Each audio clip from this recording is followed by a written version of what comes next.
Today's spicy take is super meta because it's actually about spiciness.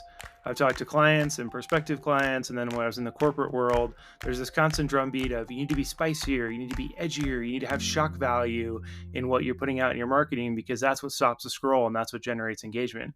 Could not disagree with that more unless it's absolutely who you are and that's integrated throughout your organization.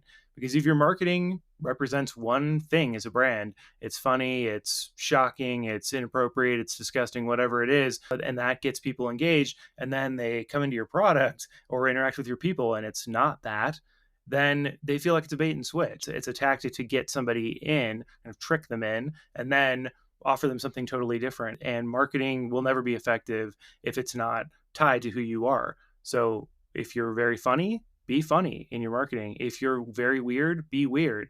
If you're kind of serious, be kind of serious. Tying it together between who you are and what you present to the world is the most important thing. I'm not saying be boring or use a bunch of jargon. There's a difference between edginess and boldness. Edginess is shock value for the sake of shock value, whereas boldness is operating with conviction and coming out and saying, instead of something might happen, something can happen, this will happen.